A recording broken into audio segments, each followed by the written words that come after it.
ಓಂ ನಮಃ ಶಿವಾಯ. ನಮ್ಮ ನಿಮ್ಮೆಲ್ಲರ ಆತ್ಮೀಯ ತಂದೆ ಪರಂಪಿತ ಶಿವಪರಮಾತ್ಮನನ್ನು ಪರಮಧಾಮದಲ್ಲಿ ಧ್ಯಾನಿಸುತ್ತಾ ಈ ಒಂದು ಎರಡನೆಯ ದಿನದ ಪ್ರವಚನ ಕಾರ್ಯಕ್ರಮದ ಈ ಒಂದು ಶುಭ ಸಂಜೆಯ ಈ ಒಂದು ಸತ್ಸಂಗದಲ್ಲಿ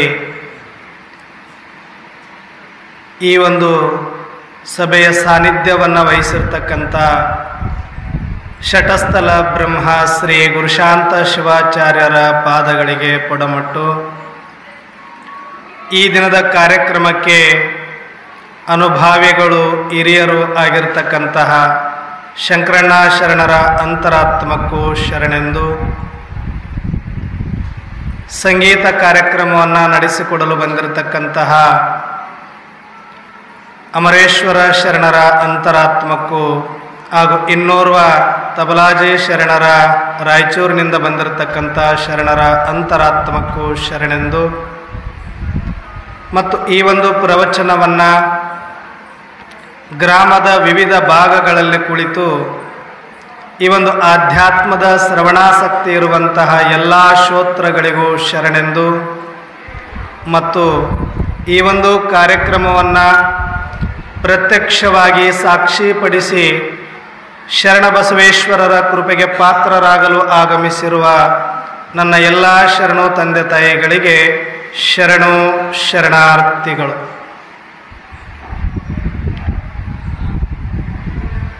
ಈ ದಿನ ಒಂದು ಸಣ್ಣದಾಗಿ ಮಂಕುತಿಮ್ಮನ ಕಗ್ಗದ ಒಂದು ವಿಸ್ತರಣೆಯನ್ನು ಮಾಡಬೇಕು ಅಂತ ಅಂದ್ಕೊಂಡು ಒಂದು ಸ್ವಲ್ಪ ಸಂಕ್ಷಿಪ್ತವಾದಂಥ ವಿಚಾರವನ್ನೇ ಮಾಡೋಣ ಅಂತ ಅಂದ್ಕೊಂಡಿದ್ವಿ. ಆದರೆ ಶಂಕರಪ್ಪಣ್ಣವರು ಈ ಒಂದು ವಿಷಯವನ್ನು ತಗೊಂಡಿದ್ದಾರೆ. ಆ ವಿಚಾರ ಯಾವುದಂತ ಅವ್ರ ಬಾಯಿಂದ ಒಂದ್ಸಲಿ ಇನ್ನೊಂದ್ಸಲಿ ಕೇಳಿಬಿಟ್ಟು ಅದನ್ನು ಮುಂದುವರಿಸೋ ಪ್ರಯತ್ನವನ್ನು ಮಾಡೋಣ. ಯಾವುದು ವಿಚಾರ?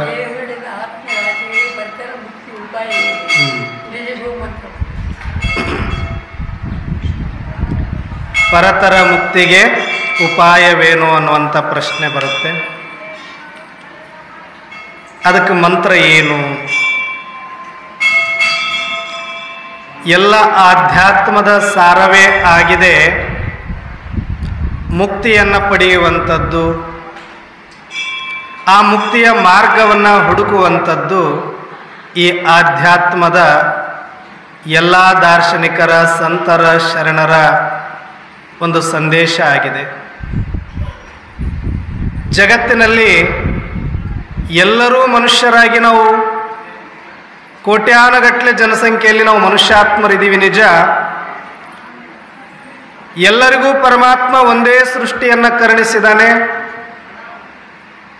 ಎಲ್ಲರಿಗೂ ಜೀವನವನ್ನು ಕೊಟ್ಟಿದ್ದಾನೆ, ಎಲ್ಲರಿಗೂ ಒಂದಷ್ಟು ಸಂಬಂಧಗಳಿದೆ, ಎಲ್ಲರೂ ಕೂಡ ಒಂದಲ್ಲ ಒಂದು ಸಂಸಾರದಲ್ಲಿ ಉದ್ಯೋಗ ವ್ಯವಹಾರದಲ್ಲಿ ಮುಳುಗಿದ್ದೇವೆ. ಆದರೆ ವ್ಯತ್ಯಾಸ ಇಷ್ಟೇ, ಕೆಲವರು ಅತೃಪ್ತರಾಗಿದ್ದಾರೆ, ಕೆಲವರು ತೃಪ್ತರಿದ್ದಾರೆ, ಇನ್ನು ಕೆಲವರು ಸಂತೃಪ್ತರಿದ್ದಾರೆ ಅಂತ ಹೇಳ್ತಾರೆ. ಜಗತ್ತಿನಲ್ಲಿ ಮೂರೇ ಪ್ರಕಾರದಲ್ಲಿ ಇರೋದು ನಾವು. ಒಂದು ಅತೃಪ್ತಿ ಇರಬೇಕು, ಇಲ್ಲ ತೃಪ್ತಿ ಇರಬೇಕು, ಇಲ್ಲ ಸಂತೃಪ್ತಿ ಇರಬೇಕು. ಹಾಗಾದರೆ ನಾನು ಯಾರು? ನಾವು ಯಾವುದರಲ್ಲಿ ಬರ್ತೇವೆ? ಅತೃಪ್ತಿಯಲ್ಲಿದ್ದೀವ, ತೃಪ್ತಿಯಲ್ಲಿದ್ದೀವ, ಅಥವಾ ಸಂತೃಪ್ತಿಯಲ್ಲಿದ್ದೀವ? ಹೇಳಿದ್ರಲ್ಲ ಮುಕ್ತಿ ಮಾರ್ಗಕ್ಕೆ ಉಪಾಯ ಏನು? ಈ ಒಂದು ಮೂರು ಹಂತಗಳಲ್ಲಿ ನಾವು ಸೂಕ್ಷ್ಮವಾಗಿ, ಯಾಕಂದ್ರೆ ಆಳವಾದ ಆಧ್ಯಾತ್ಮದ ತುದಿಯನ್ನು ಮುಟ್ಟಬೇಕಂದ್ರೂ ಕೂಡ ಆರಂಭದಿಂದ ಮೊದಲ ಹೆಜ್ಜೆಯಿಂದನೇ ಸಾವಿರಾರು ದೂರದ ಕಿಲೋಮೀಟರ್ ಪ್ರಯಾಣವೂ ಕೂಡ ಆರಂಭ ಆಗೋದು ಮೊದಲ ಒಂದು ಹೆಜ್ಜೆಯಿಂದನೇ. ಹಾಗೆ ಆಧ್ಯಾತ್ಮದ ತುದಿ ಆ ಮುಕ್ತಿಯ ಸಾಧನೆಯನ್ನು ನಾವು ಅನುಭವ ಮಾಡಬೇಕು ಅಂತಂದರೆ ನಮ್ಮ ಆರಂಭವೂ ಕೂಡ ಮೊದಲನೇ ಮೆಟ್ಟಿಲಿಂದಲೇ ಆರಂಭ ಆಗತ್ತೆ. ಅದನ್ನು ನಾವು ತಿಳ್ಕೊಳ್ಬೇಕು ಅಂದರೆ ಈ ಜೀವಾತ್ಮ ಈ ಮನುಷ್ಯ ಏನಿದ್ದಾನೆ, ಈ ಮನುಷ್ಯನಲ್ಲಿ 3 ಪ್ರಕಾರದ ಶಕ್ತಿಗಳಿದೆ ಅಂತ ಹೇಳ್ತಾರೆ. ಎಷ್ಟು ಪ್ರಕಾರ? ಮಕ್ಕಳು ಉತ್ತರ ಕೊಡಬೇಕು. ಇಲ್ಲೇ ಇರ್ತಾನೆ. ಎಷ್ಟು ಪ್ರಕಾರ ಇದೆ ಶಕ್ತಿಗಳು? ಜೋರಾಗಿ ಒಂದ್ಸಲ ಚಪ್ಪಾಳೆ ಹಾಕ್ಕೊಳ್ಳಿ ನಿಮಗೆ ನೀವು. ಯಾವುದು 3 ಪ್ರಕಾರದ ಶಕ್ತಿಗಳು? ಎಲ್ಲರಿಗೂ ಕೂಡ ಒಂದು ಸಾಕಾರ ಶರೀರ ಇದೆ. ಸಾಕಾರ ಅಂತಂದ್ರೆ ಸ್ಥೂಲ, ಕಣ್ಣಿಗೆ ಕಾಣಿಸುವಂತಹ ಪಂಚಭೂತಗಳಿಂದ ಆಗಿರತಕ್ಕಂತಹ ಈ ಸ್ಥೂಲ ಶರೀರ ಒಂದಿದೆ. ಇದು ಸಾಕಾರ ಶಕ್ತಿ, ಸ್ಥೂಲ ಶಕ್ತಿ ಅಂತ ಕರೀತಾರೆ. ಇದ್ರ ಒಳಗಡೆ ಇನ್ನೊಂದು ಶಕ್ತಿ ಇದೆ, ಸೂಕ್ಷ್ಮ ಶಕ್ತಿ ಅಂತ ಕರೀತಾರೆ. ಸೂಕ್ಷ್ಮ ಶಕ್ತಿ ಅಂದ್ರೆ ಹೇಗೆ ಹೊರಗಡೆ ಒಂದು ತೊಗಲಿನ ಹೊದಿಕೆ ಈ ಒಂದು ಸ್ಥೂಲ ಶರೀರ ಇದೆಯೋ, ಹಾಗೆ ಬೆಳಕಿನ ಒಳಗಡೆ ಒಂದು ಪ್ರಕಾಶ ಶರೀರ ಅನ್ನುವಂಥದ್ದಿದೆ. ಅದನ್ನ ಕಾರಣ ಶರೀರ ಅಥವಾ ಸೂಕ್ಷ್ಮ ಶರೀರ ಅಂತ ಕರೀತಾರೆ. ಏನಂತ ಕರೀತಾರೆ? ಸೂಕ್ಷ್ಮ ಶರೀರ ಅಂತ ಕರೀತಾರೆ. ಅದಕ್ಕೆ ನಮಗೆ ಸ್ಥೂಲ ಇಂದ್ರಿಯಗಳು ಸ್ಥೂಲ ಶರೀರಕ್ಕಿರೋದಕ್ಕೆ ಸ್ಥೂಲ ಇಂದ್ರಿಯಗಳು ಅಂತ ಕರಿತೀವಿ. ಪಂಚೇಂದ್ರಿಯಗಳನ್ನ, ಕರ್ಮೇಂದ್ರಿಯಗಳನ್ನ. ಒಳಗಡೆ ಸೂಕ್ಷ್ಮ ಶರೀರದ ಸೂಕ್ಷ್ಮ ಶಕ್ತಿಗಳನ್ನ ಸೂಕ್ಷ್ಮ ಇಂದ್ರಿಯಗಳು ಅಂತ ಕರಿತೀವಿ. ಅದು ಕಣ್ಣಿಗೆ ಕಾಣಿಸೋದಿಲ್ಲ, ಆದರೆ ಅನುಭವಕ್ಕೆ ಬರುವಂಥದ್ದು. ನಮಗೆ ಕಣ್ಣು ಕಾಣಿಸ್ತದೆ, ಅದು ಸ್ಥೂಲ ಇಂದ್ರಿಯ ಅಂತ ಕರಿತೀವಿ. ಕಿವಿ ಕಾಣಿಸ್ತದೆ, ಅದು ಸ್ಥೂಲ ಇಂದ್ರಿಯ ಅಂತ ಕರಿತೀವಿ. ಆದರೆ ಮನಸ್ಸು ಕಾಣಿಸೋದಿಲ್ಲ, ಆದರೂ ನಮಗೆಲ್ಲರಿಗೂ ಮನಸ್ಸಿದೆ ಅಂತ ಹೇಳ್ತೀವಿ, ಬುದ್ಧಿ ಇದೆ ಅಂತ ಹೇಳ್ತೀವಿ, ಸಂಸ್ಕಾರ ಇದೆ ಅಂತ ಹೇಳ್ತೀವಿ. ಈ ಸೂಕ್ಷ್ಮ ಇಂದ್ರಿಯಗಳು, ಮನ, ಬುದ್ಧಿ, ಸಂಸ್ಕಾರ, ಈ ಸೂಕ್ಷ್ಮ ಶರೀರ, ಇದು ಎಲ್ಲವನ್ನ ಸೇರಿದಾಗ ಸೂಕ್ಷ್ಮ ಶಕ್ತಿ ಅಂತ ಹೇಳಲಾಗುತ್ತೆ. ಯಾವ ಶಕ್ತಿ? ಸೂಕ್ಷ್ಮ ಶಕ್ತಿ. ಇನ್ನು 3ನೇದು, ಇದನ್ನೂ ಕೂಡ ಒಂದು ಹೊದಿಕೆನೆ, ಒಳಗಡೆದು ಒಂದು ಹೊದಿಕೆನೆ, ಆದರೆ ಇದು ಎರಡೂ ನಾನಲ್ಲ. ಹೊರಗಡೆ ಇರೋದು ಪ್ರಕೃತಿದು, ಒಳಗಡೆ ಇರುವ ಸೂಕ್ಷ್ಮ ಶಕ್ತಿಯು ಕೂಡ ಒಂದು ಸೂಕ್ಷ್ಮ ಪ್ರಕೃತಿಯಿಂದ ಆಗಿರುವಂಥದ್ದು. ಆದರೆ ಇದು ಎರಡೂ ಕೂಡ ನನ್ನ ಕವಚಗಳೇ ಹೊರತು ನಾನಲ್ಲ. ಹಾಗಾದರೆ ನಾನು ಯಾರು? ಈ ಸ್ಥೂಲ ಶರೀರನೂ ನಾನಲ್ಲ, ಒಳಗಡೆ ಇರುವ ಸೂಕ್ಷ್ಮ ಶರೀರನೂ ನಾನಲ್ಲ. ಈ ಎರಡೂ ಶರೀರದ ಹೊದಿಕೆಯ ಒಳಗಿರುವ ಚೈತನ್ಯ ಆತ್ಮ ಜ್ಯೋತಿ, ನಿರಾಕಾರ ಆತ್ಮ ಏನಿದ್ದೀನಿ ಅದು ನಾನು, ಅದು ನಿರಾಕಾರ ಶಕ್ತಿ ಅಂತ ಹೇಳ್ತಾರೆ. ಯಾವ ಶಕ್ತಿ ಅದು? ನಿರಾಕಾರ ಶಕ್ತಿ. ಸಾಕಾರ ಶಕ್ತಿ, ಸೂಕ್ಷ್ಮ ಶಕ್ತಿ, ಇನ್ನೊಂದು ನಿರಾಕಾರ ಶಕ್ತಿ. ಅದಕ್ಕೆ ಇಲ್ಲಿ ಶ್ರೀಮಂತಿಕೆಯನ್ನು ಅಳಿಬೇಕಾದಾಗ ನಾವು ಕೆಲವರು ಹಣವಂತರು ಅಂತೀವಿ, ಕೆಲವರನ್ನ ಗುಣವಂತರು ಅಂತ ಕರಿತೀವಿ. ಅದು ಗುಡಿಸ್ಲೇ ಇರ್ಬೋದು ನಿಜ, ಆದರೆ ಆತ ಗುಣವಂತ ಇದ್ದ ಅಂದರೆ ಎಂಥ ಸಾಹುಕಾರ ಇದ್ರೂ ಕೂಡ ಆತನ ಮನೆ ಹತ್ರ ಬಂದು ಆತನಿಗೆ ಗೌರವ ಕೊಡ್ತಾನೆ. ಕೊಡ್ತಾರ? ಕೊಡಲ್ವ? ಗುಣವಂತರನ್ನ ಹುಡುಕೊಂಡು ಹಣವಂತರು ಹೋಗ್ತಾರೆ. ಯಾಕೆ? ಒಬ್ಬ ಸಾಧು ಇದ್ರೆ, ಒಬ್ಬ ಸಂತ ಇದ್ರೆ, ಒಬ್ಬ ಶರಣ ಇದ್ರೆ, ಒಂದು ಸಣ್ಣ ಗುಡಿಸ್ಲಾಕೊಂಡು ಊರೊಳಗಡೆ ಕೂತಿದ್ರು ಕೂಡ ಬೇಕಾದಂಥ ಕೋಟ್ಯಾಧೀಶ ಇರಲಿ, ಆತ ಹಣವಂತ ಇರಲಿ, ಅದರ ಗುಣಗಳನ್ನು ಅರಸಿಕೊಂಡು ಗುಣವಂತರತ್ತ ಬರೋದು ಈ ಜಗತ್ತಿನ ನಿಯಮ ಇದೆ. ಅಂದರೆ ಇದರ ಅರ್ಥ ಏನು? ಹಣಕ್ಕಿಂತ ಗುಣಕ್ಕೆ ಮೌಲ್ಯ ಜಾಸ್ತಿ ಇದೆ ಅಂತ. ಅದಕ್ಕೆ ಇವತ್ತು ಕೋಟ್ಯಾಧೀಶರು ಸಾಕಷ್ಟು ಇರ್ಬೋದು ಜಗತ್ತಿನಲ್ಲಿ, ಅವ್ರಿಗೆ ಯಾರಿಗೂ ನಾವು ಫೋಟೋ ಇಟ್ಟು ಪೂಜೆ ಮಾಡ್ತಾ ಇಲ್ಲ. ಅವ್ರಿಗೆ ಯಾರಿಗೂ ನಾವು ಮಂದಿರಗಳನ್ನು ಕಟ್ಟಿಲ್ಲ. ಟಾಟಾ, ಬಿರ್ಲಾ ಅಂತ ಬೇಕಾದಷ್ಟು ಹೆಸರುಗಳನ್ನು ವಿಶ್ವದ ಶ್ರೀಮಂತರ ಪಟ್ಟಿಯಲ್ಲಿ ನಾವು ನೋಡ್ತೀವಿ. ಅಷ್ಟು ಕೋಟಿಗಳಿದೆ, ಇಷ್ಟು ಕೋಟಿಗಳಿದೆ, ಸಾವಿರಾರು ಕೋಟಿ ಇದೆ, ಲಕ್ಷಾಂತರ ಕೋಟಿ ಇದೆ, ಜಗತ್ತಿಗೆ ಶ್ರೀಮಂತ ಇದ್ದಾರೆ ಅಂತ ಹೇಳ್ತೀವಿ ನಿಜ. ಆದರೆ ಅವ್ರ ಫೋಟೋ ಇಟ್ಟು ಜಗಲ ಮೇಲೆ ಯಾವತ್ತಾದ್ರೂ ಪೂಜೆ ಮಾಡಿದೀವ?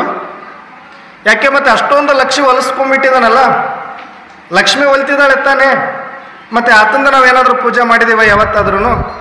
ಆದರೆ ನಮಗೂ ಇದೆ, ನಮಗೂ ಲಕ್ಷ್ಮಿ ಬೇಕು, ನಾವು ಶ್ರೀಮಂತರಾಗಬೇಕು, ನಾವು ಸಂಪಾದನೆ ಮಾಡಬೇಕು, ನಾವೊಂದು ಮನೆ ಕಟ್ಟಬೇಕು, ಒಂದಷ್ಟು ಒಳ್ಳೆ ಜೀವನ ಮಾಡಬೇಕಂತ ಆಸೆ ಇದ್ರೂ ಕೂಡ, ಆದರೆ ಈಗಾಗಲೇ ಅವೆಲ್ಲವನ್ನ ಪಡ್ಕೊಂಡಿರೋರು ಫೋಟೋ ಇಟ್ಟು ನಾವೆಂದೂ ಪೂಜೆ ಮಾಡಲಿಲ್ಲ. ಆದರೆ ಇವತ್ತು ಯಾರಿಗೆ ನಾವು ಮಂದಿರಗಳನ್ನು ಕಟ್ಟಿದ್ದೀವಿ,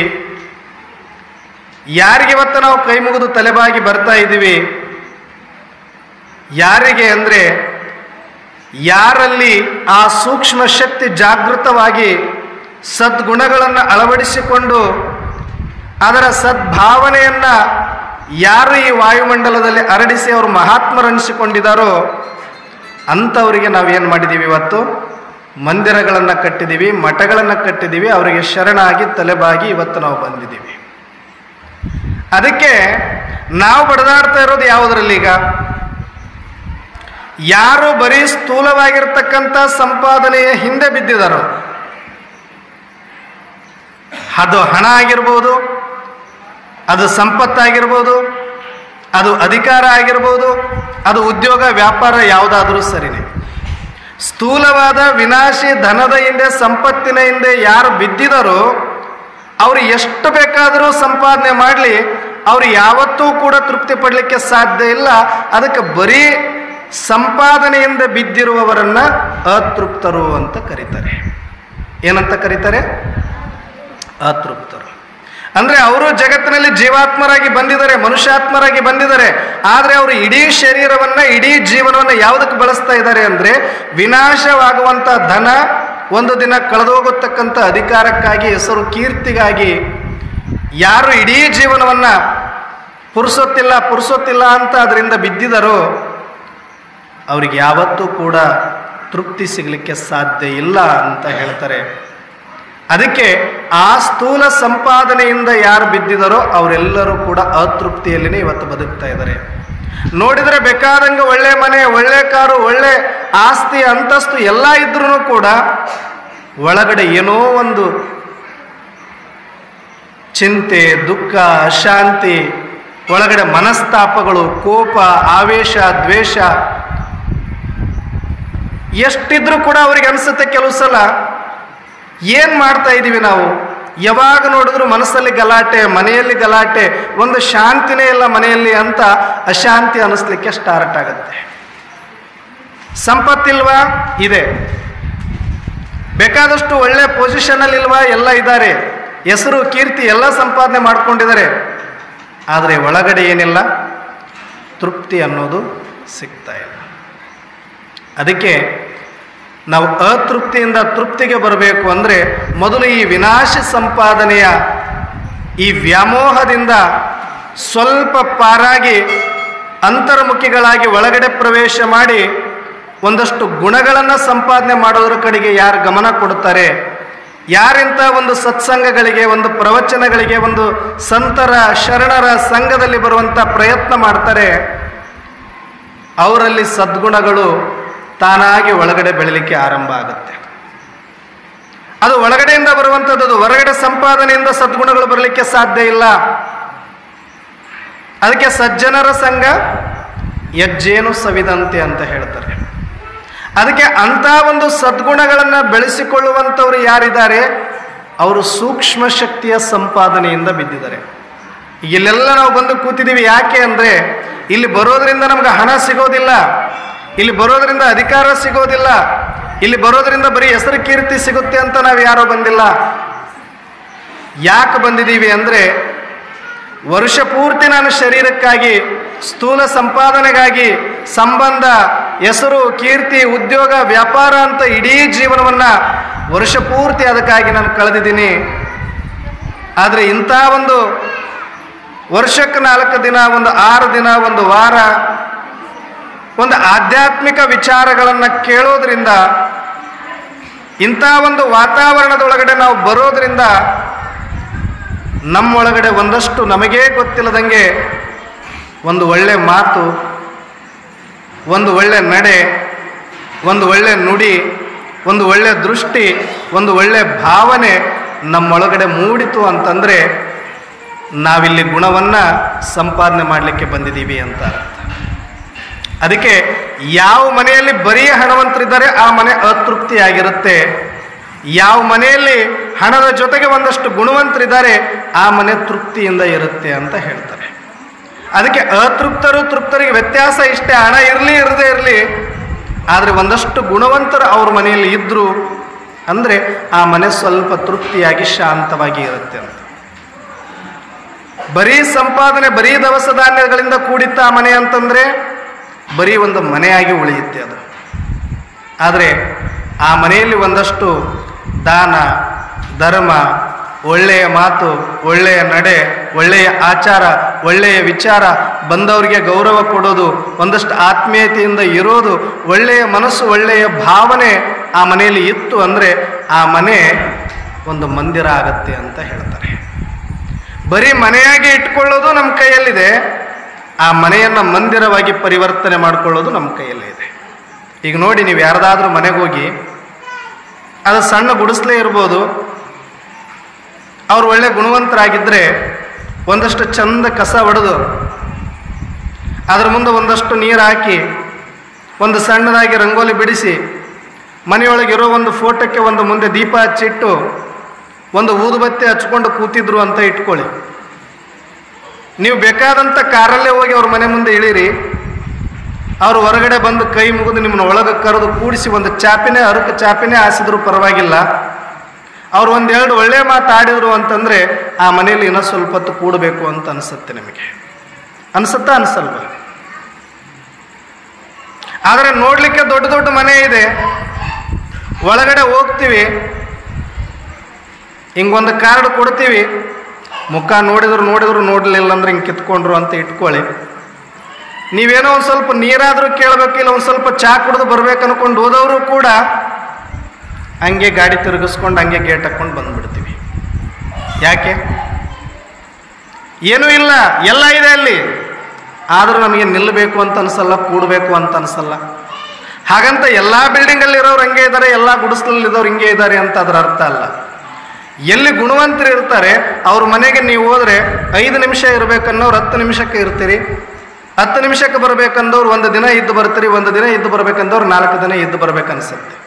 ಅದು ಯಾರ ಮನೆ ಬೇಕಾದ್ರೂ ಆಗಿರ್ಬೋದು. ಅಂದರೆ ಆ ಮನೆ ಮಂದಿರ ಆಗಿ ಪರಿವರ್ತನೆ ಆಗಿದೆ ಅಂತ ತಿಳ್ಕೊಳ್ಳಿ. ಒಂದಷ್ಟು ಆ ಮನೆಯಲ್ಲಿ ಗುಣವಂತರಿದ್ದಾರೆ ಅಂತ ತಿಳ್ಕೊಳ್ಳಿ. ಇಲ್ಲ ನಮ್ಮ ಮನೆಗೆ ಯಾರೇ ಬಂದರೂ ಕೂಡ 4 ದಿನ ಇರ್ತೀವಂದವ್ರು 2 ದಿನ ಖಾಲಿ ಆಗ್ತಿದ್ದಾರೆ, ಏನೋ ಒಂದು ನೆಪ ಹೇಳ್ಕೊಂಡು ಹೋಗ್ತಿದ್ದಾರೆ, ಒಳಗಡೆನೂ ಕರೆದ್ರೂ ಕೂಡ ಬರ್ತಾ ಇಲ್ಲ ಅಂತಂದ್ರೂ ಆ ಮನೆಯ ವೈಬ್ರೇಷನ್ ಅಂತ ಹೇಳ್ತಾರೆ. ವೈಬ್ರೇಷನ್ ಅಂದರೆ ನಿಮಗೆ ಕಾಣಿಸೋದಿಲ್ಲ. ಮನೆಯಲ್ಲಿ ನಾವು ಬೇಕಾದಷ್ಟು ಬೆಲೆ ಬಾಳುವಂಥ ವಸ್ತುಗಳನ್ನು ಇಟ್ಟಿರ್ಬೋದು, TV, ಫ್ರಿಜ್ಜು, ಫ್ಯಾನು, AC ಎಲ್ಲ ಇದೆ, ಆದರೆ ಆ ವಾಯುಮಂಡಲದೊಳಗಡೆ ಒಂದಷ್ಟು ಶಾಂತಿ ಇಲ್ಲ, ಆ ವಾಯುಮಂಡಲದೊಳಗಡೆ ಒಂದಷ್ಟು ಒಳ್ಳೆ ಸದ್ಭಾವನೆ ಇಲ್ಲ, ಸದ್ಗುಣಗಳಿಲ್ಲ ಅಂತಂದರೆ ಅದು ಮನುಷ್ಯನಿಗೆ ಫಸ್ಟ್ ಟಚ್ ಆಗುತ್ತೆ. ಯಾಕೆ ಅಂದರೆ ಒಳಗಡೆ ನಮಗೆ ಸೂಕ್ಷ್ಮ ಮನಸ್ಸಿಗೆ ಆ ಸೂಕ್ಷ್ಮ ವಾತಾವರಣ ಅರ್ಥ ಆಗುತ್ತೆ. ಅದಕ್ಕೆ ನೀವು ಇಲ್ಲಿ ಬಂದಾಗ ನೋಡಿ, ಚಾಪೆನೂ ಕೇಳ್ತಾ ಇಲ್ಲ, ಕೆಳಗಡೆ ಕೂತ್ಕೊಳ್ಳೋಕೆ ಏನೋ ಹಾಸ್ಕೊಳ್ಬೇಕು ಅಂತಲೂ ನಿಮಗೆ ಅನಿಸ್ತಿಲ್ಲ. ಬಡ ಬರ್ತೀರಿ, ಸೀದಾ ಹಿಂದೂ ನೋಡಲ್ಲ ಮುಂದೆ ನೋಡಲ್ಲ, ಅದು 5,000 ರೂಪಾಯಿ ಸೀರೆ ಇರಲಿ, 10,000 ರೂಪಾಯಿ ಸೀರೆ ಇರಲಿ, ಬಂದು ಇಲ್ಲಿ ಕೂಡ್ತೀರಿ. ಯಾಕೆ? ಇಲ್ಲಿ ಯಾಕೆ ನಿಮಗೆ ಅಹಂಕಾರ ಬರಲ್ಲ? ಇಲ್ಲಿ ಧೂಳಿದ್ರೆ ಇಲ್ಲಿನೂ ಕೂಡ ಸೀರೆ ಗಲೀಜಾಗತ್ತೆ, ಆದರೆ ಆ ಯೋಚನೆನೂ ಇಲ್ಲಿ ಬರಲ್ಲ. ಯಾಕೆ ಅಂದರೆ ಇದು ಒಂದು ಮಠ, ಇಲ್ಲಿರುವಂಥ ವಾತಾವರಣ, ಈ ವಾಯುಮಂಡಲ ನಿಮ್ಮ ಮನಸ್ಸನ್ನು ಏನು ಮಾಡುತ್ತೆ ಅಂತಂದರೆ ಹಗುರ ಮಾಡುತ್ತೆ ಮತ್ತು ವಿಶಾಲ ಮಾಡುತ್ತೆ. ಆವಾಗ ನಿಮ್ಮಲ್ಲಿ ಯಾವುದು ಕೂಡ ಅಡ್ಡ ಬರೋದಿಲ್ಲ. ಅದೇ ನೀವು ಯಾರದೇ ಮನೆಗೆ ಹೋಗ್ಬೇಕಾದ್ರೆ ನಿಮ್ಮನ್ನು ಕೆಳಗೆ ಕೂಡಿಸಿರಿ. ಇವತ್ತು ಯಾರಾದರೂ ಕೂಡೋರಿದ್ದೀರಾ ಯಾರಾದ್ರೂ? ಕೂಡಲ್ಲ, ಮಕ್ಕಳೇ ಕೂಡಲ್ಲ, ಚೇರ್ ಬೇಕು, ಸೋಫಾ ಸೆಟ್ ಬೇಕು ಅಂತವೆ. ಅಂದರೆ ಆ ಮನೆಯ ವಾತಾವರಣ ಹೆಂಗಿರುತ್ತೋ ಹಂಗೆ ನಾವು ಅದಕ್ಕೆ ತಕ್ಕಂತೆ ವರ್ತನೆ ಮಾಡ್ತಾರೆ. ಅದಕ್ಕೆ ಮನೆಯನ್ನಾದರೂ ಮಾಡ್ಬೋದು, ಮಂದಿರವನ್ನಾದರೂ ಮಾಡ್ಬೋದು. ಯಾರು ಅತೃಪ್ತರು? ಯಾರು ಈ ಬರೀ ಸ್ಥೂಲವಾಗಿರ್ತಕ್ಕಂಥ ಹಣ ಸಂಪಾದನೆ, ಹೆಸರು ಕೀರ್ತಿಯ ಸಂಪಾದನೆಯ ಹುಚ್ಚಿನಿಂದ ಬಿದ್ದಿದ್ದಾರೋ, ಇದಕ್ಕಾಗಿಯೇ ಬರೀ ಇಲ್ಲೊಂದು ಸೈಟ್ ಮಾಡಿದೆ, ಅಲ್ಲೊಂದು ಮನ ಮಾಡಿದೆ, ಇವ್ರು ಹೊಗಳ್ತಾರೆ ಅವ್ರು ಹೊಗಳ್ತಾರೆ ಅನ್ಕೊಂಡು ಮೋಹದೊಳಗಡೆ ಬಿದ್ದು ಅದರಿಂದನೇ ಇದ್ದಾರೆ. ಅವರು ಅತೃಪ್ತಿಯಲ್ಲಿನೇ ಒಂದು ದಿನ ಹೋಗ್ಬಿಡ್ತಾರೆ. ಅದು ಯಾರಿಗೆ ಬಿಟ್ಟು ಹೋಗ್ತಾರೆ ಅಂದರೆ ಇನ್ಯಾರೋ ಬರ್ತಾರೆ, ಇನ್ಯಾರೋ ಅನುಭವಿಸ್ತಾರೆ ಅಷ್ಟೆ. ಆದರೆ ಒಳಗಡೆ ಇರುವ ಸ್ವಲ್ಪ ಆಧ್ಯಾತ್ಮದ ಕಡೆ ಮುಖ ಮಾಡಿ 4 ಮಾತು ಕೇಳಿ ಒಂದಷ್ಟು ಮನಸ್ಸಿಗೆ ಮುದ ನೀಡುವಂತೆ ಒಂದು ಸ್ವಲ್ಪ ಧ್ಯಾನದ ಅಭ್ಯಾಸ, ಇಲ್ಲ ಒಂದಷ್ಟು ಲಿಂಗ ಪೂಜೆ ಅಭ್ಯಾಸ, ಇಲ್ಲೊಂದಷ್ಟು ಬೆಳಗ್ಗೆ ಎದ್ದು ಒಂದು ದೇವರ ಮನೆಯಲ್ಲಿ ಒಂದು 10 ನಿಮಿಷ ಕೂತ್ಕೊಳ್ಳುವ ಅಭ್ಯಾಸ ನೀವು ಮಾಡಿದರೆ ನಿಮ್ಮ ಮನಸ್ಸು ಸ್ವಲ್ಪ ತಿಳಿಯಾಗಿರುತ್ತೆ, ನಿಮ್ಮ ಮನಸ್ಸು ಶಾಂತವಾಗಿರುತ್ತೆ, ನಿಮ್ಮ ಮನಸ್ಸಲ್ಲಿ ಒಂದಷ್ಟು ಸದ್ಭಾವನೆಗಳು ಇರುತ್ತೆ. ಪರರ ಬಗ್ಗೆ ದ್ವೇಷ ಇರದೇ ಇದ್ದರೆ, ಯಾವುದೇ ಒಂದು ಮತ್ಸರ ಇರದೇ ಇದ್ದರೆ, ಅಸೂಯೆ ಇರದೇ ಇದ್ದರೆ, ಪರಚಿಂತನೆ ಪರದರ್ಶನದ ವ್ಯರ್ಥ ಯಾವ ಮನೆಯಲ್ಲಿ ಇಲ್ಲವೋ ಆ ಮನೆ ತೃಪ್ತಿಯಾಗಿರುತ್ತೆ, ಆ ಮನೆ ಮಂದಿರವಾಗಿರುತ್ತೆ ಅಂತ ಹೇಳ್ತಾರೆ. ಅಂದರೆ ಆ ಮನೆಯಲ್ಲಿ ಸೂಕ್ಷ್ಮ ಶಕ್ತಿ ಜಾಗೃತಿಯಾಗಿದೆ ಅಂತ. ಇನ್ನು ಮೂರನೇ ಶಕ್ತಿ ನಿರಾಕಾರ ಶಕ್ತಿ. ಇದು ದೇಹ ಅಭಿಮಾನವನ್ನು ಬಿಟ್ಟು ಮನಸ್ಸನ್ನು ಸ್ವಲ್ಪ ತಿಳಿಗೊಳಿಸಿ ಅದಕ್ಕಿಂತ ಮೇಲೆ ಹೋಗಿ ಆಧ್ಯಾತ್ಮದ ಆಳದಲ್ಲಿ ಒಬ್ಬ ಗುರುವಿನ ಮಾರ್ಗದರ್ಶನದಿಂದ ಆ ಆತ್ಮದ ಸತ್ಯದ ಜಾಡನ್ನು ಹಿಡಿದು ಯಾರ ಮೇಲೆ ಹೋಗ್ತಾರೆ ಅವರು ಆತ್ಮದ ದರ್ಶನವನ್ನು ಮಾಡಿಕೊಳ್ತಾರೆ. ಆ ನಿರಾಕಾರ ಶಕ್ತಿಯ ಅನುಭೂತಿಯನ್ನು ಮಾಡಿಕೊಳ್ತಾರೆ. ಅವರನ್ನೇ ಸಂತರು, ಮಹಾತ್ಮರು, ಶರಣರು, ಪವಾಡ ಪುರುಷರು, ದೇವಾತ್ಮರು, ಪುಣ್ಯಾತ್ಮರು ಅಂತ ಕರಿತೀವಿ ನಾವು. ಅವರು ನಿರಾಶಕ್ತಿಯನ್ನು ಬಳಸ್ಕೊಳ್ಳುವಂಥವ್ರು, ಅವರು ಸಂತೃಪ್ತರು ಅಂತ ಹೇಳ್ತಾರೆ. ಯಾರವರು? ಸಂತೃಪ್ತರು. ಅತೃಪ್ತರು ಸದ್ಭಾವನೆಗಳಿದ್ದರೆ ತೃಪ್ತರು, ನಿರಾಕಾರ ಶಕ್ತಿಯ ಅನುಭೂತಿಯಲ್ಲಿದ್ದು ಸ್ವಾನುಭಾವದಲ್ಲಿ ಇದ್ದರೆ ಅವರು ಸಂತೃಪ್ತರು ಅಂತ ಹೇಳ್ತಾರೆ. ಅದಕ್ಕೆ ನಾವೆಲ್ಲರೂ ಕೂಡ ಅತೃಪ್ತಿಯಿಂದ ತೃಪ್ತಿ ಜೀವನಕ್ಕೆ, ತೃಪ್ತಿಯಿಂದ ಸಂತೃಪ್ತಿ ಜೀವನಕ್ಕೆ ಹೋಗಬೇಕು ಅಂದರೆ ಈ ಆಧ್ಯಾತ್ಮ ಅನ್ನೋದು ಬಹಳ ಮುಖ್ಯ ಆಗ್ತದೆ. ಇದನ್ನು ನಾವು ಮುಂದುವರಿಸೋಣ.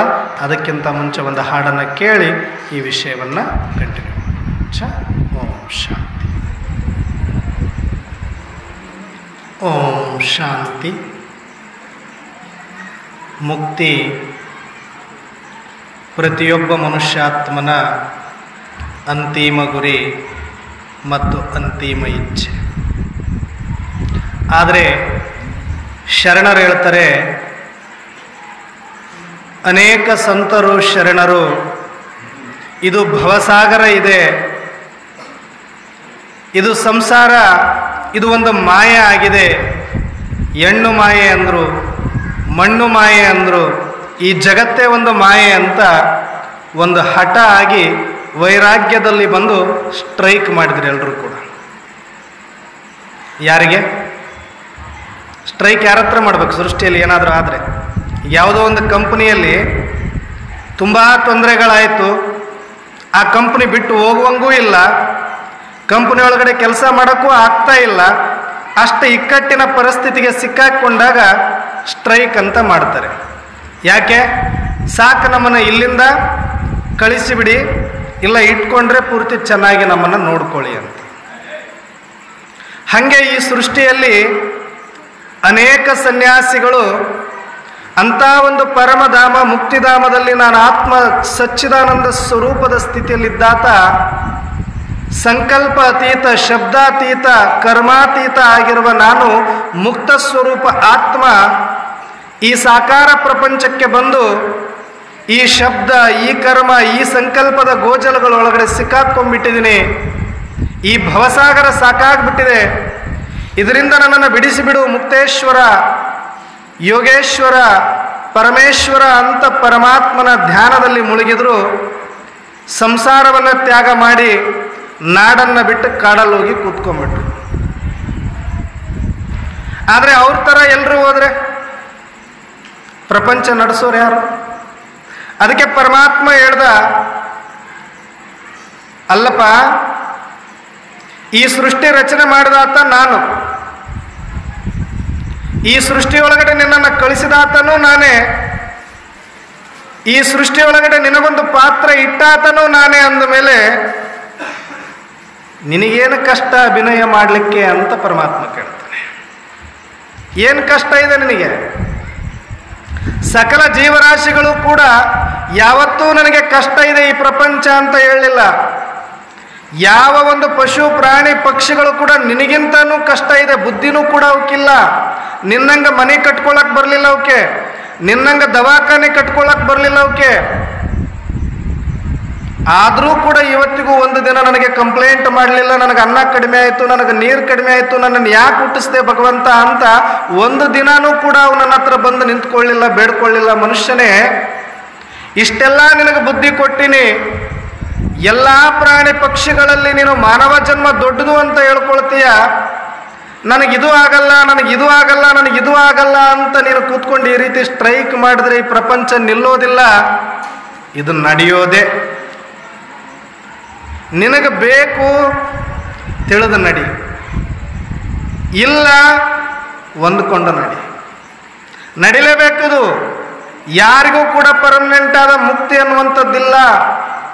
ಪುನರಪಿ ಮರಣಂ ಪುನರಪಿ ಜನನಂ. ಹುಟ್ಟಿದವರೆಲ್ಲ ಸಾಯಲೇಬೇಕು, ಸತ್ತವರೆಲ್ಲ ಹುಟ್ಟಲೇಬೇಕು ಅನ್ನುವಂಥ ನಿಯಮ ಇದೆ. ಪರಿವರ್ತನೆ ಪುನರಾವರ್ತನೆ ಜಗದ ನಿಯಮ ಇದೆ. ಸೂರ್ಯ ಚಂದ್ರರಂತ ಸೂರ್ಯ ಚಂದ್ರರೇ ಹಿಂಗೆ ಬಂದು ಹಂಗೆ ಸರಿದು ಹೋಗ್ತಾರೆ. ಇವತ್ತಿನ ತನಕನೂ ಕೂಡ ಒಂದು ನಿಯಮದ ಪ್ರಕಾರ ಅವರೆಲ್ಲರೂ ಕೂಡ ನಡೀತಾ ಇದ್ದಾರೆ. ಆದರೆ ನೀನು ನನಗೆ ಈ ಸಂಸಾರ ಸರಿಯಿಲ್ಲ, ಈ ಪ್ರಕೃತಿ ಸರಿಯಿಲ್ಲ ಅಂತ ಹೇಳ್ತೀಯ ಅಂತಂದರೆ ಎಲ್ಲ ಜೀವರಾಶಿಗಳು ಕೂಡ ಕಂಪ್ಲೇಂಟ್ ಮಾಡಿಲ್ಲ, ನೀನೊಬ್ಬ ಕಂಪ್ಲೇಂಟ್ ಮಾಡ್ತೀಯ ಅಂತಂದರೆ ತಪ್ಪು ಸೃಷ್ಟಿಯಲ್ಲಿದೆಯೋ ಅಥವಾ ನಿನ್ನ ದೃಷ್ಟಿಯಲ್ಲಿದೆಯೋ ಅಂತ ಕೇಳ್ತಿದ್ದೆ. ಸೃಷ್ಟಿಯಲ್ಲಿ ತಪ್ಪಿರೋದೇ ಆಗಿತ್ತು ಅಂದರೆ ಎಲ್ಲ ಜೀವರಾಶಿಗಳು ನನಗೆ ಸ್ಟ್ರೈಕ್ ಮಾಡಬೇಕಾಗಿತ್ತು. ಇವತ್ತು ಸಾಕು ನಮಗೆ ಈ ಪ್ರಪಂಚ ಅಂದಿದ್ರೆ ನಾನು ಬಂದು ನಿಲ್ಲಿಸ್ಬಿಡ್ತಾ ಇದ್ದೆ. ಯಾರೂ ಮಾಡಲಿಲ್ಲ. ಆದರೆ ಇವತ್ತು ನೀನು ಮಾಡ್ತಾ ಇದೀಯಾ ಅಂತಂದರೆ ತಪ್ಪು ಸೃಷ್ಟಿಯಲ್ಲಿ ಇಲ್ಲ, ಬದಲಾಗಿ ನಿನ್ನ ದೃಷ್ಟಿಯಲ್ಲಿದೆ. ಅದಕ್ಕೆ ಹೇಳ್ತಾರೆ, ಹೆಣ್ಣು ಮಾಯೆಯಲ್ಲ ಹೊನ್ನು ಮಾಯೆಯಲ್ಲ, ಮನದ ಮುಂದಣ ಆಸೆಯೇ ಮಾಯೆ ಅಂತಲೂ ಹೇಳಿದರು ಕೆಲವು. ಅದಕ್ಕೆ ಶರಣರು ಹೇಳಿದರು, ಇಲ್ಲಿ ಸಲ್ಲದವರು ಅಲ್ಲಿಯೂ ಸಲ್ಲರಯ್ಯ ಅಂತ ಹೇಳಿದರು. ಅನುಭವಿಸಬೇಕು ಅನ್ನುವಂಥ ಸಾಧಕನಿಗೆ ಮೊದಲು ಜೀವನ್ಮುಕ್ತಿ ಇಲ್ಲಿ ಪಡ್ಕೊಳ್ಬೇಕಾಗ್ತದೆ. ಇಲ್ಲಿ ನೀನು ಸಲ್ಲಿದೆ ಅಂತಂದ್ರೆ ಅಲ್ಲಿ ಸಲ್ತೀಯ. ಇಲ್ಲಿ ಜೀವನ್ಮುಕ್ತಿ ಸ್ಥಿತಿಯನ್ನು ನೀನು ಅನುಭವ ಮಾಡಿದ್ರೆ ಅಲ್ಲಿ ಮುಕ್ತ ಸ್ಥಿತಿಯನ್ನು ನೀನು ಪಡೀಲಿಕ್ಕೆ ಸಾಧ್ಯ ಆಗತ್ತೆ. ಆದರೆ ಇಲ್ಲಿ ಸಾಕು ಅಂತ ಬರೀ ವೈರಾಗ್ಯದಲ್ಲಿ ಬಂದು ನೀನು ಕೂತ್ಕೊಂಡು ಮಾತ್ರಕ್ಕೆ ನಿನಗೆ ಮುಕ್ತಿಯನ್ನು ಕೊಡ್ಲಿಕ್ಕಾಗಲ್ಲ.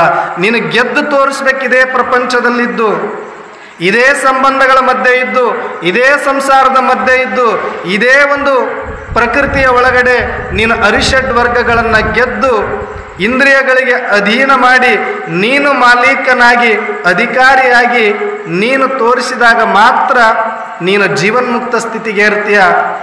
ಯಾರು ಅಂತ ಒಂದು ಜೀವನ್ಮುಕ್ತ ಸ್ಥಿತಿಯನ್ನು ಪಡೀತಾನೆ ಆತ ಮುಕ್ತಿಯನ್ನು ಹೊಂದುತ್ತಾನೆ ಅಂತ ಒಂದು ಉಪಾಯವನ್ನು ಹೇಳ್ತಾರೆ. ಅದಕ್ಕೆ ಡಿ ವಿ ಜಿ ಅವರು ಒಂದು ಕಗ್ಗದಲ್ಲಿ ಹೇಳ್ತಾರೆ, ಮುಕ್ತಿ ಎಂಬುದು ಮನದ ಸಮಸ್ಥಿತಿಯೇ ಬೇರಲ್ಲ. ಮುಕ್ತಿ ಅಂದರೆ ಜನನ ಮರಣ ಬಿಡಿಸ್ಕೊಂಡು ಹೋಗಿ ಅಲ್ಲಿ ಪರಮಧಾಮದಲ್ಲಿ ಮುಕ್ತಿಧಾಮದಲ್ಲಿ ಕೂತ್ಕೊಂಡ್ಬಿಡೋದು, ವಾಪಸ್ ಬರದೇ ಇರೋದು ಅಂತ ಭಾಳಷ್ಟು ಶಾಸ್ತ್ರಗಳು ಹೇಳಿಬಿಟ್ಟಿತ್ತು. ಆದರೆ ಪರಮಾತ್ಮ ಹೇಳ್ತಾರೆ, ಆ ರೀತಿ ಯಾರಿಗೂ ಇಲ್ಲ. ಆ ರೀತಿ ಒಂದು ವೇಳೆ ಇದ್ದಿತ್ತು ಅಂದರೆ ನಾನು ಕೂಡ ಈ ಪ್ರಪಂಚದಲ್ಲಿ ಬರುವ ಅವಶ್ಯಕತೆನೇ ಇರ್ತಾ ಇರಲಿಲ್ಲ. ನನಗೂ ಗುಡಿಗುಂಡಾರಗಳನ್ನು ಕಟ್ಟಿದ್ದಾರೆ, ನನಗೂ ಜಾತ್ರೆ ಉತ್ಸವ ಮಾಡ್ತಿದ್ದಾರೆ, ನಾನು ಕೂಡ ಅವರೆಲ್ಲರ ಒಂದು ಯೋಗಕ್ಷೇಮ ವಿಚಾರ ಮಾಡಲಿಕ್ಕೆ ನಾನೂ ಬರಬೇಕಾಗಿದೆ. ನಾನು ಕೂಡ ಅವರಿಗೆಲ್ಲರಿಗೂ ಕೂಡ ಮುಕ್ತಿ ಜೀವನ ಮುಕ್ತಿಯನ್ನು ಕರುಣಿಸಬೇಕು. ಮತ್ತೆ ಇದು ಪುನರಪಿ ಜನನಂ ಪುನರಪಿ ಮರಣದಂತೆ ಪರಿವರ್ತನೆ ಪುನರಾವರ್ತನೆಯ ನಿಯಮದಂತೆ ಈ ಸೃಷ್ಟಿಯ ಚಕ್ರದ ನಿಯಮ ಅನುಸಾರ ಸತ್ಯ ತ್ರೇತ ದ್ವಾಪರ ಕಲಿಯುಗದ ಈ ಸೃಷ್ಟಿ ಚಕ್ರದಲ್ಲಿ ಮತ್ತೆ ನಾವೆಲ್ಲ ಆತ್ಮರು ಕೂಡ ಬರಬೇಕಾಗಿದೆ. ಕೆಲವರು ದೇವಾತ್ಮರಾಗಿ, ಕೆಲವರು ಧರ್ಮಾತ್ಮರಾಗಿ, ಕೆಲವರು ಮಹಾತ್ಮರಾಗಿ, ಕೆಲವರು ಪುಣ್ಯಾತ್ಮರಾಗಿ, ಕೆಲವರು ಪಾಪಾತ್ಮರಾಗಿ. ಆತ್ಮ ಅಂತೂ ಎಲ್ಲರೂ ಒಂದೇ, ಆದರೆ ಪಾತ್ರ ಬೇರೆ ಬೇರೆ ಇದೆ. ಸನ್ನಿವೇಶಕ್ಕೆ ತಕ್ಕಂತೆ ಪಾತ್ರಗಳು, ಯುಗಗಳಿಗೆ ತಕ್ಕಂತೆ ಇಲ್ಲಿ ಸನ್ನಿವೇಶಗಳು. ಆ ರೀತಿಯಾಗಿ ಎಲ್ಲರೂ ಕೂಡ ನಾವು ಬರಲೇಬೇಕಾಗಿದೆ. ಅದಕ್ಕೆ ಮುಕ್ತಿ ಅನ್ನೋದು ಅಲ್ಲಿ ಹೋಗಿ ಕೂತ್ಕೊಂಡು ವಾಪಸ್ ಇಲ್ಲಿಗೆ ಬರದೇ ಇರೋದಲ್ಲ, ಇಲ್ಲೇ ಇದ್ದುಕೊಂಡು ಆ ಮುಕ್ತ ಸ್ಥಿತಿಯನ್ನು ಅನುಭವ ಮಾಡೋದು ನಿಜವಾದ ಜೀವನ್ಮುಕ್ತ ಸ್ಥಿತಿ ಅಂತ ಹೇಳ್ತಾರೆ. ಅದಕ್ಕೆ ಅವರು ಹೇಳ್ತಾರೆ, ಮುಕ್ತಿ ಎಂಬುದು ಮನದ ಸಮಸ್ಥಿತಿಯೇ ಬೇರಲ್ಲ. ಯಾರು ಮುಕ್ತರಿ ಪ್ರಪಂಚದಲ್ಲಿ ಅಂದರೆ ಮನಸ್ಸು ಸ್ಥಿರ ಆಗಿರಬೇಕು, ಮನಸ್ಸು ಸಮ ಆಗಿರಬೇಕು, ಶಾಂತವಾಗಿರಬೇಕು. ಯಾವುದೇ ಪ್ರಭಾವಕ್ಕೆ ಒಳಗಾಗದ ರೀತಿಯಲ್ಲಿ ಸಮಸ್ಥಿತಿಯಲ್ಲಿ ಯಾರ ಮನಸ್ಸು ಇರುತ್ತೋ, ಯಾರ ಮನಸ್ಸು ಸ್ಥಿರವಾಗಿ ಇಟ್ಕೊಂಡಿರ್ತಾನೋ ಆತ ಮುಕ್ತ ಅಂತ ಹೇಳ್ತಾರೆ. ಮುಕ್ತಿ ಎಂಬುದು ಮನದ ಸಮಸ್ಥಿತಿ ಬೇರಲ್ಲ, ರಕ್ತಿ ವಿಪರೀತವದ ಕಾಗದಿರೇ ಮುಕ್ತಿ. ರಕ್ತಿ ವಿಪರೀತ ಅಂತಂದರೆ ಇಂದ್ರಿಯಗಳ ವಿಪರೀತತೆ ಆ ಮನಸ್ಸಿಗೆ ತಾಗಬಾರದು ಅಂತ. ಇಂದ್ರಿಯಗಳ ವಿಪರೀತತೆ ಅಂದರೆ ಯಾವುದೇ ಒಂದು ಕಾಮ, ಕ್ರೋಧ, ಲೋಭ, ಮೋಹ, ಅಹಂಕಾರ, ಈ ಪಂಚ ಮಹಾಭೂತಗಳಾಗಿರ್ಬೋದು ಅಥವಾ ಅರಿಷಡ್ ವರ್ಗಗಳಾಗಿರ್ಬೋದು, ಇದು ಯಾವುದರ ವಿಪರೀತತೆಯ ಪ್ರಭಾವ ನನ್ನ ಮನಸ್ಸಿಗೆ ಆಗಿಲ್ಲ. ಬೇಕಾದಷ್ಟು ಸಂಪತ್ತು ತಂದು ಸುರಿದ್ರೂ ಕೂಡ ನನಗದರ ಮೇಲೆ ಆಸೆ ಹೋಗಲಿಲ್ಲ ಅಂತಂದರೆ ನಾನು ಮುಕ್ತ. ಅದು ಹಣದ ಆಗಿರ್ಬೋದು, ಅದು ಜನಗಳ ಒಂದು ಕೀರ್ತಿಯನ್ನು ಪಡೆಯೋದಾಗಿರ್ಬೋದು, ಅಥವಾ ಯಾವುದೇ ಇಚ್ಛೆ ಪಡ್ಕೊಳ್ಳೋದಾಗಿರ್ಬೋದು, ಅದು ಯಾವುದೇ ಪ್ರಭಾವ ನನಗೆ ಆಗಿಲ್ಲ ಅಂತಂದರೆ ನಾನು ಮುಕ್ತ ಅಂತ ಹೇಳ್ತಾರೆ. ಅದಕ್ಕೆ ರಾಮಕೃಷ್ಣ ಪರಮಹಂಸರ ಹತ್ರ ಒಬ್ಬರು ಬರ್ತಾರೆ. ರಾಮಕೃಷ್ಣರು ಇಷ್ಟು ನಿರಾಭಾರಿ ಆಗ್ಬಿಟ್ಟಿದ್ದಾರೆ, ಇಷ್ಟು ಯಾವುದೊಂದು ನಿರ್ಮೋಹಿಗಳಾಗ್ಬಿಟ್ಟಿದ್ದಾರೆ, ಮೋಹನೆ ಇಲ್ಲದಂತೆ ಇದ್ದಾರೆ. ಆದರೆ ಅಂಥ ಪುರುಷನಿಗೆ ನಾನು ಒಯ್ದು ನನ್ನ ಹತ್ರ ಇರ್ತಕ್ಕಂಥ ಸಂಪತ್ತನ್ನು ಅರ್ಪಿಸಿ ನಾನು ಮುಕ್ತನಾಗಬೇಕು ಅಂತ ಒಬ್ಬ ಶಿಷ್ಯ ಬಂದು ಬಹಳ ಜಿಪುಣ ಇರ್ತಾನೆ. ಆದರೆ ತಾನು ಸಂಪಾದನೆ ಮಾಡಿ ಕೂಡಿಟ್ಟಿರುವ ಹಣ ಎಲ್ಲ ತಂದು ರಾಮಕೃಷ್ಣ ಪರಮಹಂಸರಿಗೆ ಕೊಡ್ತಾರೆ. ಅವರು ಒಂದು ಗಿಡದ ಕೆಳಗಡೆ ಕೂತಿರ್ತಾರೆ, ಮುಂದೆ ಒಂದು ಹಳ್ಳ ಹರಿತಾ ಇರುತ್ತೆ, ಹಂಗೆ ಭಕ್ತರೆಲ್ಲರೂ ಕೂತಿರ್ತಾರೆ. ಆ ಬೆಲೆ ಬಾಳ್ತಕ್ಕಂಥ ಮುತ್ತು ರತ್ನಗಳ ಒಂದು ಗಂಟನ್ನು ತಂದು ರಾಮಕೃಷ್ಣರ ಪಾದಕ್ಕಿಟ್ಟು, ಯಪ್ಪ ಇದನ್ನು ಅರ್ಪಣೆ ಮಾಡ್ಕೋ, ನನಗೆ ಆಶೀರ್ವಾದ ಮಾಡು ಅಂತ ಹೇಳ್ತಾರೆ. ಪರಮಹಂಸರು ನಗ್ತಾ ಹಂಗೆ ಮಾತಾಡ್ತಾ ಮಾತಾಡ್ತಾ ಗಂಟು ಬಿಚ್ಚುತ್ತಾರೆ. ಗಂಟು ಬಿಚ್ಚಿ ಒಂದೊಂದೇ ಮುತ್ತು ರತ್ನಗಳನ್ನು ಸುಮ್ಮನೆ ಹಿಂಗೆ ನೀರಿಗೆ ಎಸಿತಾ ಇರ್ತಾರೆ. ನಾನು ಒಂದೊಂದು ಮುತ್ತು ರತ್ನ ಜೋಡಿಸ್ಬೇಕು ಅಂದರೆ ಎಷ್ಟು ಕಷ್ಟಪಟ್ಟಿದ್ದೀನಿ, ಎಷ್ಟು ಸಂಪಾದನೆ ಮಾಡಬೇಕು ಅಂತಂದರೆ ಎಷ್ಟು ಬೆವರು ಸುರಿಸಿದ್ದೀನಿ, ಅದನ್ನು ತಂದು ಇವರಿಗೆ ಕೊಟ್ಟು ಅದನ್ನು ಸದುಪಯೋಗ ಮಾಡಿಕೊಂಡು ನಾನೊಂದಿಷ್ಟು ಪುಣ್ಯ ಸಂಪಾದನೆ ಮಾಡ್ಕೊಳ್ಬೇಕು ಅಂದರೆ ಇವ್ರಿಗೇನು ತಲೆ ಕೆಟ್ಟಿದೆಯಾ, ಇವ್ರು ಹಿಂಗೆ ಎಸಿತಾ ಇದ್ದಾರಲ್ಲ ಅಂತ ಕೋಪ ಬರಲಿಕ್ಕೆ ಸ್ಟಾರ್ಟ್ ಆಗತ್ತೆ ಆತನಿಗೆ. ಬರಬೇಕಾದ್ರೆ ಮಹಾತ್ಮ ಅಂತಾನೆ ಬಂದಿರ್ತಾನೆ, ಯಾವಾಗ ತಾನು ತಂದಿರುವ ಸಂಪತ್ತನ್ನು ಹಿಂಗೆ ಹಳ್ಳಕ್ಕೆ ಎಸಿತಾ ಇರ್ತಾನೆ ಮುತ್ತು ರತ್ನಗಳನ್ನು, ಅವಾಗ ಏನೋ ತಲೆ ಕೆಟ್ಟಿರ್ಬೇಕು ಇವ್ರಿಗೆ ಅಂತ ಅನ್ಕೊಳಕ್ಕೆ ಸ್ಟಾರ್ಟ್ ಮಾಡ್ತಾರೆ. ಅದು ಹಂಗೆ ಅರ್ಧ ಖಾಲಿ ಆಗೋಯ್ತು, ಇನ್ನೇನು ಪೂರ್ತಿ ಖಾಲಿ ಮಾಡ್ತಾರೆ ಇವರು ಅಂತ ಕೋಪ ಬಂದು, ಗುರುಗಳೇ ಏನು ಮಾಡ್ತಾ ಇದ್ದೀರಿ ನೀವು, ಇಡೀ ಜೀವನ ಪರ್ಯಂತ ಸಂಪಾದನೆ ಮಾಡಿ ತಂದಿರುವ ಸಂಪತ್ತನ್ನು ನಿಮ್ಮ ಪಾದಕ್ಕೆ ಹಾಕಿನಿ, ನೀವು ನೋಡಿದ್ರೆ ಅದನ್ನು ನದಿಗೆ ಎಸೆದು ಹಾಳು ಮಾಡ್ತಾ ಇದ್ದೀರಿ ಅಂತ ಹೇಳ್ತಾ ಇದ್ದಾರೆ. ಆಗ ರಾಮಕೃಷ್ಣ ಪರಮಹಂಸರು ಹೇಳ್ತಾರೆ, ಏನಿದು ಅಂತ ಕೇಳ್ತಾರೆ. ಇದ್ರ ಬೆಲೆ ನಿಮಗೆ ಗೊತ್ತಿಲ್ಲ, ಇದು ಮುತ್ತು ರತ್ನ ಹವಳ ವಜ್ರಗಳಿದೆ ಇದರಲ್ಲಿ, ಇದಕ್ಕೂ ಒಂದೊಂದಕ್ಕೂ ಕೂಡ ಲಕ್ಷಾಂತರ ಕೋಟ್ಯಾಂತರ ರೂಪಾಯಿ ಬೆಲೆ ಬಾಳುವಂಥದ್ದಿದೆ, ನೀವು ತಗೊಂಡಿಂಗೆ ಸುಮ್ಮನೆ ನೀರಿಗೆ ಹಾಕ್ತಾ ಇದ್ರಲ್ಲ ಅಂತ ಹೇಳ್ತಾನೆ. ಅವ್ರು ಹೇಳ್ತಾರೆ, ಅಷ್ಟೊಂದು ಬೆಲೆ ಇದೆಯಾ ಇದಕ್ಕೆ ಅಂತ ಕೇಳ್ತಾರೆ ಅವರು. ಹೌದು, ಅಷ್ಟು ಬೆಲೆ ಇದೆ ಮಾರ್ಕೆಟಲ್ಲಿ, ನನಗೇನು ಅನ್ನಿಸ್ತಾ ಇಲ್ಲ, ನನಗೆ ಕೆಳಗಡೆ ಬಿದ್ದಿರುವ ಈ ಕಲ್ಲುಗಳು ಅಷ್ಟೇ, ಈ ನೀನು ಕೊಟ್ಟಿರುವ ಮುತ್ತು ರತ್ನಗಳು ನನಗೆ ಹಂಗೆ ಕಾಣಿಸ್ತಾ ಇದೆ, ನನಗೆ ವ್ಯತ್ಯಾಸನೇ ಕಾಣಿಸ್ತಾ ಇಲ್ಲಪ್ಪ, ಅದಕ್ಕೆ ನಾನು ಸುಮ್ಮನೆ ಹಿಂಗೆ ಆಗ್ತಾ ಇದ್ದೀನಿ ಅಂತ ಹೇಳಿದ್ರಂತೆ. ಇದು ಯಾವ ಸ್ಥಿತಿ? ರಕ್ತಿ ವಿಪರೀತವದಕ್ಕಾಗದಿರೇ ಮುಕ್ತಿ.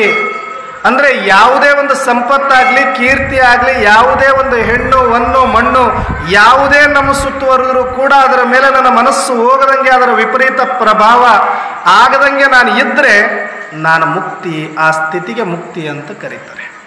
2 ಲೈನಲ್ಲಿ ಹೇಳ್ತಾರೆ ಅವರು, ಮನಸ್ಸಿಗೆ ಯಾವುದೇ ಪ್ರಭಾವ ಆಗದೇ ಇದ್ದರೆ ಅದು ಮುಕ್ತಿ. ರಕ್ತಿ ವಿಪರೀತವದಕ್ಕಾಗದಿರೇ ಮುಕ್ತಿ. ಮುಂದೆ ಹೇಳ್ತಾರೆ, ಮುಕ್ತ ಅಂದರೆ ಯಾರು? ಯುಕ್ತಿಯಂ ಕರ್ಣ ಚೇಷ್ಟಿತವತ್ತಿದ್ದುತ ಶಕ್ತಿವಂತನೇ ಶಮಿಪ ಮುಕ್ತ. ಯಾವಾಗಿದು ಪ್ರಭಾವ ಆಗೋದಿಲ್ಲ, ಮತ್ತೆ ಎಲ್ಲರೂ ಮನಸ್ಸಿಗಿದೆ. ಒಂದು 10 ರೂಪಾಯಿ ನೋಟ್ ಬಿದ್ದರೆ ನಾವು 10 ಸಲ ಯೋಚನೆ ಮಾಡಿ ಅದನ್ನು ಒಳಗಡೆ ಇಟ್ಕೊಳ್ತೀವಿ. ಆದರೆ ಯಾವ ಪ್ರಭಾವ ಆಗಬಾರ್ದು ಅಂತಂದರೆ ಏನು ಮಾಡಬೇಕು ಅಂತಂದರೆ ಅದಕ್ಕೆ ಅವ್ರು ಹೇಳ್ತಾರೆ, ಯುಕ್ತಿಯಂ ಕರ್ಣ ಚೇಷ್ಟಿತವತ್ತಿದ್ದುತ. ಇದಕ್ಕೆ ಸ್ವಲ್ಪ ಯುಕ್ತಿ ಬೇಕಾಗ್ತದೆ. ನಿಮ್ಮ ಇಂದ್ರಿಯಗಳನ್ನು ನಿಗ್ರಹ ಮಾಡಿಕೊಳ್ಬೇಕು ಅಂತಂದರೆ ಒಂದಷ್ಟು ಶರಣರ ಸಂತರ ದರ್ಶನ ಅನುಭವದೊಳಗಡೆ ಬಂದು ಒಂದಷ್ಟು ಆಧ್ಯಾತ್ಮಿಕ ಪ್ರವಚನಗಳನ್ನು ಆಲಿಸಿ ಗುರುಗಳ ಮಾರ್ಗದರ್ಶನದಿಂದ ಒಂದಷ್ಟು ಮನಸ್ಸನ್ನು ಅಣಿಗೊಳಿಸಿ ನಮ್ಮ ಒಳಗಡೆ ಇರತಕ್ಕಂಥ ದೇಹದ ವಿಪರೀತ ಅಭಿಮಾನವನ್ನು ಬಿಟ್ಟು ಹೆಸರು ಕೀರ್ತಿಯ ಆಸೆಯನ್ನು ನಾವು ಸುಟ್ಟು ಯಾವಾಗ ನಾವು ಕರ್ಣದ ಇಂದ್ರಿಯಗಳನ್ನು ವಶಕ್ಕೆ ಪಡ್ಕೊಳ್ತೀವಿ ಆವಾಗ ಅದು ಒಂದೇ ದಿನಕ್ಕೆ ಆಗೋದಲ್ಲ, ಸತತವಾಗಿ ಪ್ರಯತ್ನ ಮಾಡುವಂಥ ಶಮಿಪ ಯಾರು ಶಕ್ತಿವಂತ ಇದ್ದಾನೋ ಆತ ಮುಕ್ತ ಅಂತ ಹೇಳ್ತಾರೆ. ಹಾಗೆ ನಾವೆಲ್ಲರೂ ಸಹ ಇಂಥ ಒಂದು ಕಾರ್ಯಕ್ರಮಕ್ಕೆ ಬರುವ ಉದ್ದೇಶ ಏನು ಅಂದರೆ ಇದು ಒಂದೇ ದಿನಕ್ಕೆ ಆಗೋ ಮಾತಲ್ಲ. ಆದರೆ ಒಂದು ದಿನ ಖಂಡಿತ ಆಗತ್ತೆ, ಆದರೆ ಒಂದೇ ದಿನದಲ್ಲಿ ಆಗೋದಿಲ್ಲ. ಅದಕ್ಕೆ ನಾವು ಪ್ರತಿದಿನ ಇಂಥ ಅವಕಾಶಗಳು ಸಿಕ್ಕಾಗ ನಾವು ದಿನ ಈ ರೀತಿ ಕೇಳ್ತೀವಿ ಅಂದರೂ ಕೂಡ ದಿನ ನಾವು ಬರೋಕ್ಕಾಗತ್ತಾ? ದಿನ ಗುರುಗಳಲ್ಲಿಂದ ಬರೋಕ್ಕಾಗತ್ತಾ? ನೀವೆಲ್ಲರೂ ದಿನ ಕೆಲಸ ಬಿಟ್ಟು ಸೇರೋಕ್ಕಾಗತ್ತಾ? ಆಗಲ್ಲ. ಹಾಗಾಗಿ ಯಾವಾಗ ಇಂಥ ಒಂದು ಅವಕಾಶಗಳು ಆಧ್ಯಾತ್ಮಿಕ ವಾತಾವರಣ ಎಲ್ಲಿರುತ್ತೋ ಅಂಥದ್ದನ್ನು ಹುಡುಕೊಂಡು ನಾನು ಹೋದಾಗ ಮಾತ್ರ ನನ್ನ ಇಂದ್ರಿಯಗಳ ನಿಗ್ರಹ ಬಂದು ಮನಸ್ಸಿನ ತಿಳಿಯಾಗಿ ಒಳಗಡೆ ಮುಕ್ತ ಸ್ವರೂಪವನ್ನು ಆ ವಿಪರೀತ ಪ್ರಭಾವದಿಂದ ಮುಕ್ತನಾಗಿ ಸ್ವಭಾವದಲ್ಲಿ ಇದ್ದಾಗ ನಾನು ಮುಕ್ತಿಯನ್ನು ಪಡೀಲಿಕ್ಕೆ ಸಾಧ್ಯ ಅನ್ನುವಂಥ ವಿಚಾರವನ್ನು ತಿಳಿಸ್ತಾ ನಾಳೆ ಇದರ ಮುಂದುವರಿದ ಭಾಗವಾಗಿ ನಮ್ಮ ಜೀವನವನ್ನು ಸಾರ್ಥಕ ಮಾಡಿಕೊಳ್ಳೋದಕ್ಕೆ ನಾವು ಸಂಸಾರದಲ್ಲಿ ಇದ್ದುಕೊಂಡು ಪರಮಾರ್ಥದಲ್ಲಿ ನಡಿಲಿಕ್ಕೆ ಏನು ನಾವು ಮಾಡಬಹುದು. ಸಾಮಾನ್ಯವಾಗಿ ನಾವು ಸಂಸಾರದಲ್ಲಿದ್ದೀವಿ, ಸಣ್ಣ ಪುಟ್ಟ ವ್ಯಾಪಾರಗಳನ್ನು ಉದ್ಯೋಗವನ್ನು ಮಾಡ್ಕೊಂಡಿದ್ದೀವಿ. ಆದರೆ ಮನಸ್ಸೊಳಗಡೆ ತುಂಬ ಘರ್ಷಣೆ ಇದೆ, ಮನಸ್ಸೊಳಗಡೆ ಅಶಾಂತಿ ಇದೆ, ಮನೆಯೊಳಗಡೆ ಕಲಹ ಇದೆ, ರೋಗಗಳು ಹೆಚ್ಚಾಗ್ತಾ ಇದೆ. ಆದರೆ ನಮ್ಮ ಶಿಸ್ತಿನ ಜೀವನವನ್ನು ಹೆಂಗೆ ನಾವು ಮಾಡ್ಕೊಳ್ಬೋದು ಅನ್ನುವಂಥದ್ದನ್ನು ಸಂಕ್ಷಿಪ್ತವಾಗಿ ನಾಳೆ ದಿನ ನಾವು ನೋಡೋಣ ಅಂತ ಹೇಳ್ತಾ ಇವತ್ತಿನ ಒಂದು ಚಿಂತನೆಗೆ ಮಂಗಳವನ್ನು ಇಡೋಣ. ಓಂ ಶಾಂತಿ.